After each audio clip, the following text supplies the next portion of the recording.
I'm going to go see John Wick 4 this evening. John Wick. Y- I've never actually seen any of them. Ooh, you got to see them. They're great films. Great films. Where my wife is catching up on them today. Actually, um, we are All going. three in one day. I'm sorry. All three in one day. Well, we watched the first one a few days ago, and we finally watched the second one today, and she's watching the third one right now. I don't really need to watch them again because I've watched them more than her. Um, but we're actually going to go to a drive-in to see it. It's the first time she's ever Oh, been to one, and so that'll be fun.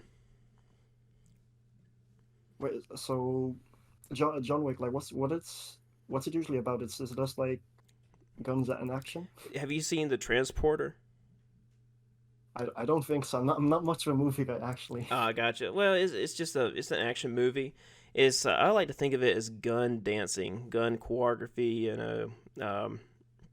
but the basics story is just this dude is angry at these people for doing things to him that may seem very small but means a lot to him, and so basically just things kind of just develop from there, and then the world building is also spectacular. You just think, oh, it's not just some kind of assassin, breaking out of retirement. This is a whole nother world that they're unleashing, and it's absolutely fantastic. It's very charming. Okay, it sound. I think I need to.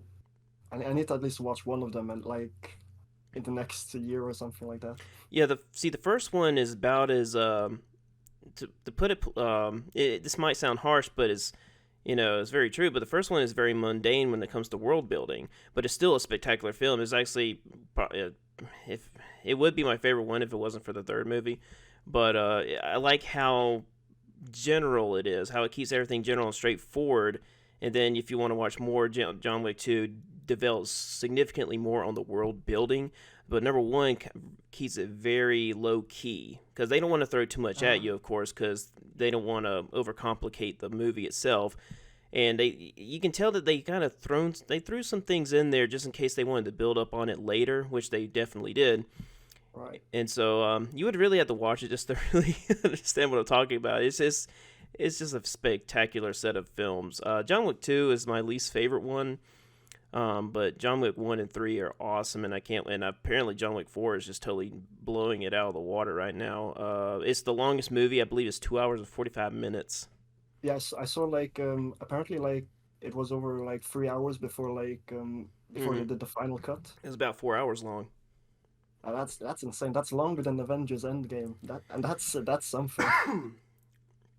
Oh yes, it's I'm surprised how long I could just sit in the theater for 3 hours like that. I did that for Logan. Logan, I think I saw Logan twice in theater, and I saw Endgame twice, Infinity War twice, and it's amazing how long you can sit there.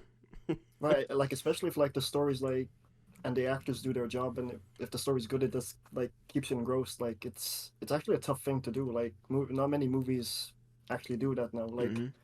sometimes when you watch movies on like streaming services and stuff, like we watch 10 minutes and we're like, yeah, I'll watch the rest at some point, and then you never get back to it. I love the effect where you're watching a movie you really love, and but you're checking the time to see how much longer it is because you just want more of it, and you're like, oh, please don't let it be almost over with. And then there's a reverse effect where a movie is so bad you're checking the time because it's going by so slowly, but Yeah. you find out you have 2 more hours left. What's your favorite movie though? My favorite movie of all time? Yeah, let's say all time, yeah. Ooh, probably Jaws. Oh, Either that's a good one. either Jaws or A Clockwork Orange, but I think I've been influenced by Jaws a lot more in terms of just filmmaking.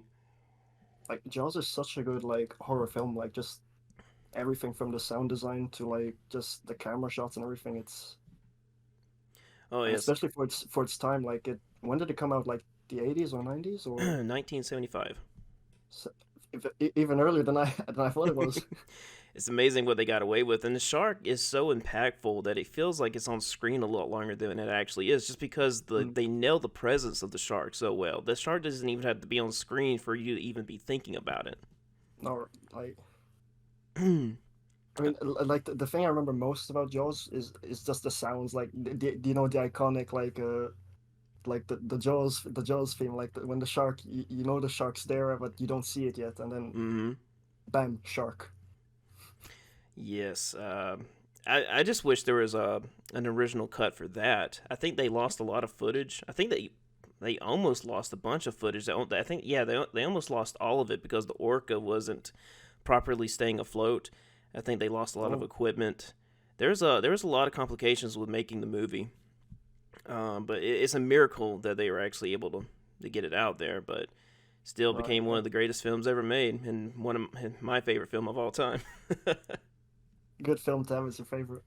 And Jaws: The Revenge is actually a guilty pleasure. I love that movie. It's just so much fun. It's so weird, and sometimes I'm like, this has got to be a parody. Jaws 3 originally was going to be a parody. It was going to be a National Lampoon's parody of Jaws, but then they turned it into a serious Jaws movie. Oh, And that's the one I hate the most. I don't like Jaws 3 very much. I find it very boring. But Jaws: The Revenge is entertaining all the way through. I think, and it also has a funeral scene that actually does not include rain, so that's great.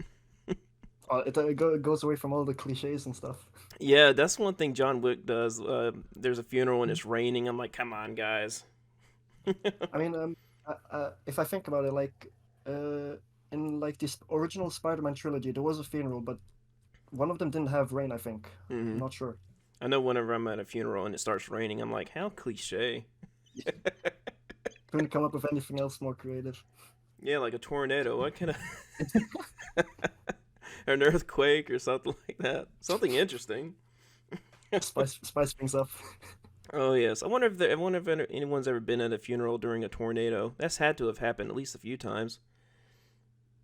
I mean, maybe, but like the chances must be like like 0 point something percent. Well, they probably don't even go through with the funeral if they're aware of severe weather in the first place.